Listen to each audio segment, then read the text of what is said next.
ఏంటి నాన్న నీ ప్రాబ్లము? మేఘాన్ని చేసుకుంటే లైఫ్ ఎంత బాగుంటుందో తెలుసా? చెప్పు నీ మనసులో ఏదో ఉంది, చెప్పురా నాకు ఒకసారి చెప్పు. ఈ పెళ్లి చేసుకుంటే నీతో కాపురం చేసినట్టు ఉంటుందిరా. నాతో కాపురం చేసినట్టు ఉంటుందా?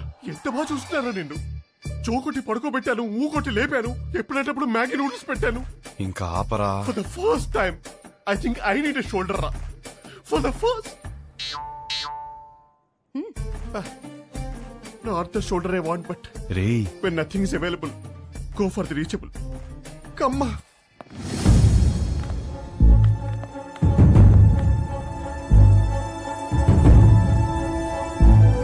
నీకు విభా తెలుసా?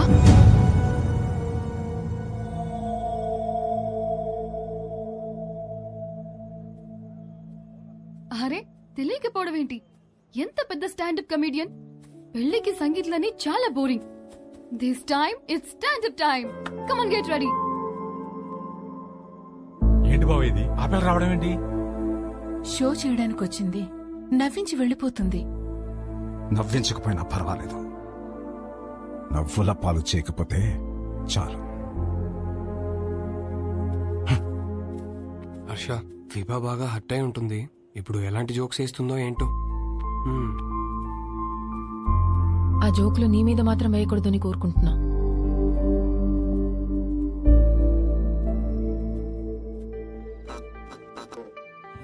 ఇండియన్ హిస్టరీలో, జోగ్రఫీలో, ఫిజిక్స్ లో, కెమిస్ట్రీలో ఫర్ ద ఫస్ట్ టైం పెళ్లిలో స్టాండప్.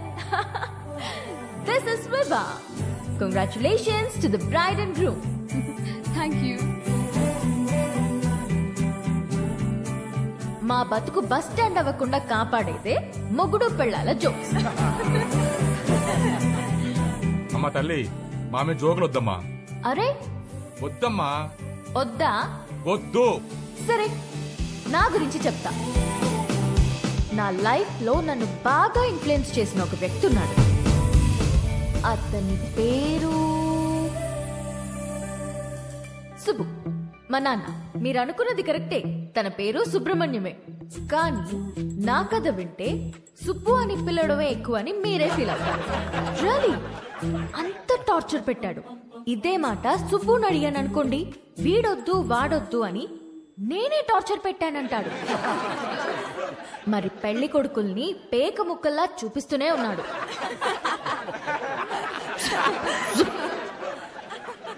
నేనేమో కింగ్ ని ఎక్స్పెక్ట్ చేస్తుంటే 13 కార్డులో జోకర్లే. 13 జోకర్లనే చూపిస్తుంటే నేనేం చేస్తాను? అప్పుడొచ్చాడు నా రాజకుమారుడు.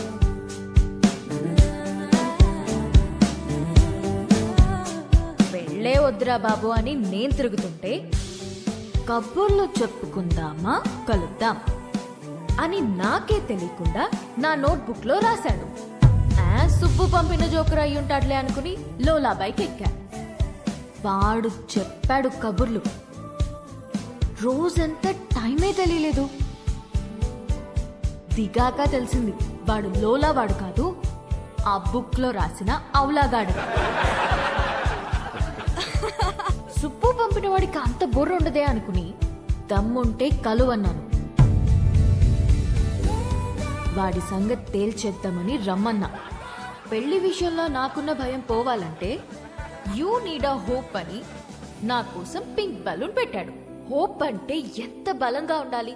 బలూన్ ఇచ్చాడు. అదే ఆలోచించుకుంటూ సిటీ మొత్తం తిరిగాను. అప్పుడు తగిలాడు ఒకడు. చుట్టూ పొదలు, మనుషులు లేరు. వెన్నులో వణుకు మొదలైంది. ఏం కావాలరా అని అడిగితే ఒక్క ఛాన్స్ ఇమ్మన్నాడు. ఎలాగో ఎస్కేప్ అయ్యి ఇంటికొచ్చాను గాని వణుకు మాత్రం తగ్గలేదు. ఎవరితోనైనా మాట్లాడితే భయం పోతుందని కాంటాక్ట్ లిస్ట్ మొత్తం వెతికాను. ఎవరికే చేయాలనిపించలేదు. సుబ్బుకి చేద్దామంటే అక్కడికి ఎందుకు వెళ్ళావు, అక్కడేం పని నీకు అని మొదలెడతాడు. నా సిచ్యువేషన్ని అర్థం చేసుకోడు. సడన్ గా ఒంటరిగా ఉన్నానని అనిపించింది. కాంటాక్ట్ లిస్ట్ లో ఎన్ని వందల పేర్లు ఉన్నాయని కాదు, అవసరమైనప్పుడు మన ఎమోషన్స్ ని షేర్ చేసుకోవడానికి మనకంటూ ఒకడు ఉండాలి. అందుకే పెళ్లి చేస్తారేమో. అప్పుడొచ్చింది మెసేజ్ వాడి దగ్గర నుండి, calm down, you're not alone అని. ఆ ఒక్క మాట నాకు ధైర్యాన్ని ఇచ్చింది.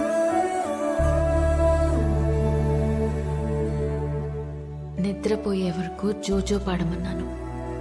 పాడుతూనే ఉన్నాడు. చాలా రోజుల తర్వాత ప్రశాంతంగా పడుకున్నాను. కొన్ని సంవత్సరాలుగా మా నాన్న వల్ల లోపల పేరుకుపోయిన భయాలన్నీ ఒక చిన్న పిట్ట కథ చెప్పి అలా తీసేశాడు.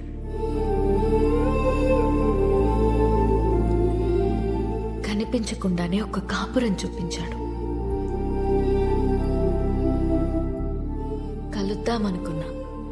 మా నాన్నకి హీ ఈజ్ ద వన్ అని చూపించాలని వెయిట్ చేశాను. అంతలోనే మా నాన్న షాక్ ఇచ్చాడు, వాడికి పెళ్లి అని.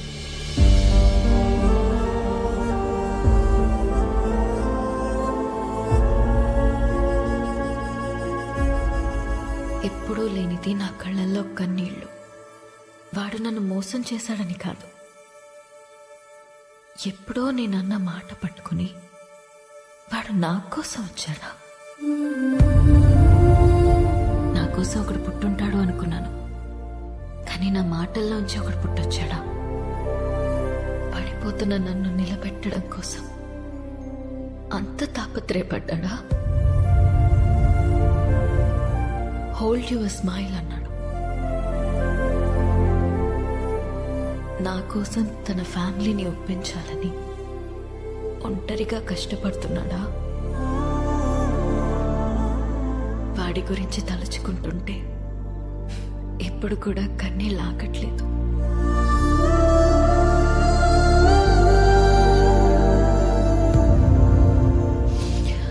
ఇప్పటికిప్పుడు వాడిని హక్ చేసుకోవాలనుంది, కానీ వాడి హక్ నాకు ఈ లైఫ్లో దొరుకుతుందో లేదో తెలియడం లేదు.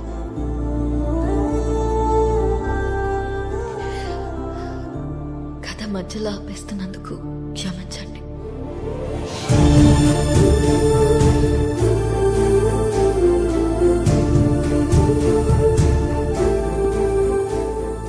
ఆగో.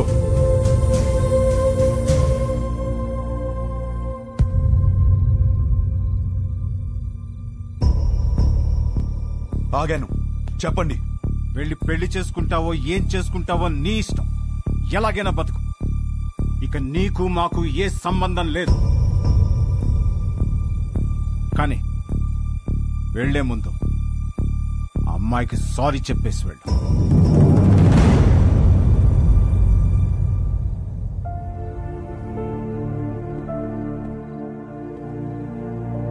చూడు మీగా, నీకు సారీ చెప్పాలా లేదా విభాని ఎందుకు పెళ్లి చేసుకోవాలి తెలియాలా? ఆల్రెడీ విభా నన్ను కలిసి అంతా నాకు చెప్పింది. నాకంతా అర్థమైంది, అందుకే తనని పిలిచాను. కానీ అంకుల్, మీకే హర్ష అంటే ఏంటో ఇంకా అర్థం కాలేదనుకుంటా. ఎగ్జాక్ట్లీ. ఆ రోజు మీ అందరికీ అర్థమయ్యేలా చెప్దాం అనుకున్నాను, కానీ పక్కన అమ్మాయి లేదు రాదు అన్నారు. ఇవాళ అమ్మాయి వచ్చింది, ఇవాళ కూడా చెప్పకుండా వెళ్ళిపోమంటారే నాకు అర్థం కాదు. మీరేమన్నారు? కాపురానికి కావాల్సిన ఏకైక ఎలిజిబిలిటీ సర్దుకుపోవడమా? ఇంకొకటి ఉంది నాన్న.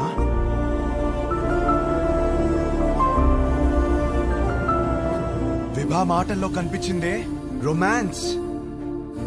అది అస్సలైన ఎలిజిబిలిటీ. విభాన్ కలిసి మొదటి రోజే అడిగేసింది, what you expect from a married life అని. నేనేదోలా ఏదేదో అనేసాను, లవ్ అని కూడా అన్నాను. కానీ ఆ తర్వాత తెలిసింది లవ్ కన్నా గొప్పది రొమాన్స్ అని. నా లైఫ్ అంతా రొమాన్స్ తో నిండిపోవాలి. అంటే ఏంట్రా, మీ అంతా రొమాన్స్లు చేయకుండా కాపురాలు చేస్తున్నావా? పిల్లలు కనేస్తున్నావా? మామయ్య మీకు ఎలా చెప్పాలి? మీకు ప్రేమ అంటే అర్థమవుతుంది, రొమాన్స్ అనగానే ఏదో బూతులా మాట్లాడతారని నాకు అర్థం కాదు. రొమాన్స్ అంటే గదిలోకి వెళ్ళి తలుపులేసేసి 10 నిమిషాలు ముగించే పని కాదు. రొమాన్స్ అంటే ప్రేమని చూపించడం. ప్రతి ఒక్కళ్ళు ప్రేమిస్తున్నానని చెప్పేవాళ్లే, కానీ ఎంతమంది ఆ ప్రేమను చూపిస్తున్నారు? ఎరా ఎవరు చూపించట్లేదని ఎట్లా అంటావు? మేము చూపిస్తున్నాం ఇక్కడ. ఏంటి సార్ ఎలా చూపించారు? గిఫ్ట్ తెచ్చి తీసుకో అని టేబుల్ మీద పడేశారు అలానా? కాస్ట్లీ గిఫ్ట్ ఇచ్చారని మీరు పొంగిపోవడం కాదు సార్, దగ్గరికి వెళ్ళి ఆవిడ పొంగిపోయేలా ఇవ్వటంలో ఉంది ప్రేమను చూపించటం. అప్పుడు 10 రూపాయలు గిఫ్ట్ ఇచ్చినా సరిపోతుంది. పెద్దవాళ్ళతో ఏంట్రా ఆ మాటలు? మాకు ఆ మాత్రం తెలీదా? మొగుడు పక్కనున్నంతసేపు కోట్లు సంపాదించు, లగ్జరీ కావాలంటారు. సంపాదించడానికి వెళ్తే నువ్వు పక్కన లేవంటారు. కాస్త ప్రేమని చూపించడం తెలిస్తే రెండిట్లో ఏదో లగ్జరీ అని తెలుస్తుంది కదా. లేదా అన్ని ఒకరి దగ్గర దొరకవని స్టేట్మెంట్లు ఇస్తారు. ఒకరి దగ్గర దొరకకపోతే ఇంకెక్కడ దొరకదు సార్. ఇద్దరు సంతోషంగా ఉండాలని పెళ్లి చేసుకుని ఒకరినొకరు బాధ పెట్టుకుంటున్నారు. ఆ బాధని ఎలా తీర్చాలని నేర్పించకుండా సర్దుకుపో అంటుంటే ఎలాగో బ్రతికి చావు అన్నట్టుంది నాకు. నాకు అలా పక్కనే బ్రతకాలని లేదు నాన్న. నాకు నా వైఫ్తో చాలా అంటే చాలా దగ్గరగా బ్రతకాలనుంది. అలా బ్రతకాలని తెలిసిన అమ్మాయి విభా. కాపురం పాత పడకుండా ఫ్రెష్ గా ఉండాలంటే ఒక గ్రేట్ రొమాన్స్ కావాలని తెలిసిన అమ్మాయి విభా. తన బాడీ తనది మాత్రమే కాదు, వచ్చేవాడిది కూడా అని హెల్దీగా అందంగా ఉంచడంలో ఎంత రొమాన్స్ ఉంది. మొగుడు పక్కనే ఉన్నప్పుడు కబుర్లు పుడుతూనే ఉండాలని ఒక అమ్మాయి కోరుకోవడంలో ఎంత రొమాన్స్ ఉంది. నాకు సన్సెట్ ఇష్టం, ఎందుకంటే నా లైఫ్ పార్ట్నర్ ఇంట్లో వెయిట్ చేస్తుందని ఆశ రేజ్ చేస్తుంది కాబట్టి. ఇలా ఆలోచించడం డర్టీ అయితే కొంచెం డర్టీ మైండ్ ఉండాలి నానా. నువ్వేమన్నావు మావయ్య? పెళ్లి చేసుకోవడానికా ఉంచుకోవడానికా? ఉంచుకోవడానికే, దగ్గరగా ఉంచుకోవడానికి. ఇవన్నీ తెలియకే కోర్టులో తలదించుకున్నాను.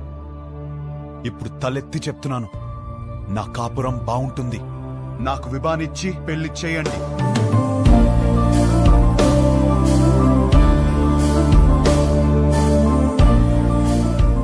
కాలు పట్టుకుని ఒప్పిస్తాడనుకుంటే మెడపట్టేసుకున్నాడేమిటి?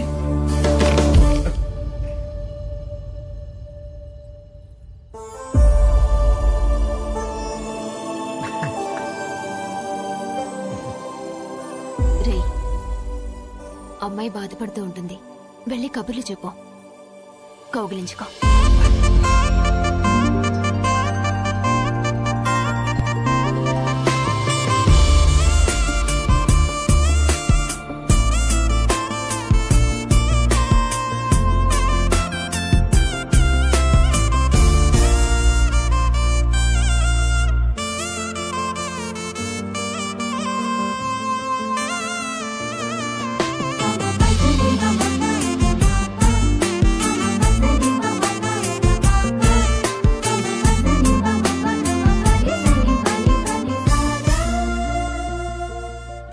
కౌగిలించుకోమంది, ఇంకా కబుర్లు చెప్పుకోమంది. ఇంకా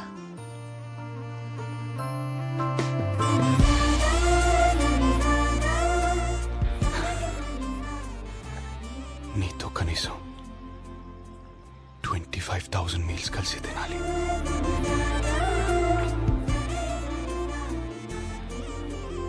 9,000 నైట్స్ కలిసి పడుకోవాలి.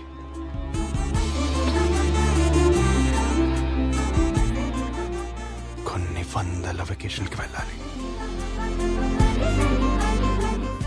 అన్నిటికీ మించి కొన్ని లక్షల కబుర్లు చెప్పుకోవాలి.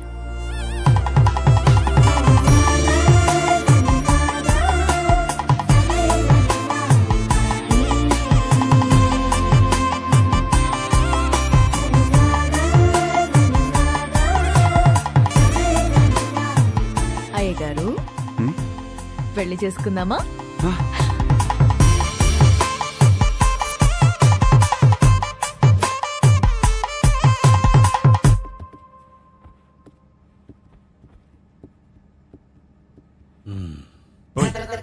ఈ సీట్ నా సీటే.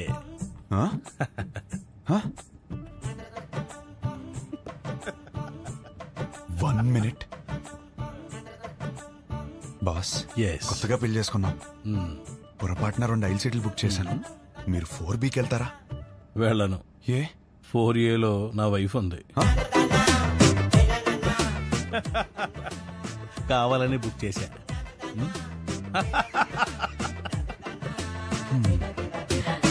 It's okay. ఇది మన ఫస్ట్ జర్నీ కదా, మెమరబుల్ గా చేద్దాంలే.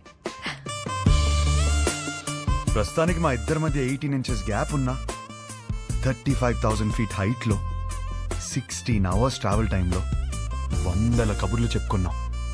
17 సార్లు తను సిగ్గుపడింది, 34 సార్లు నవ్వుకున్నాం.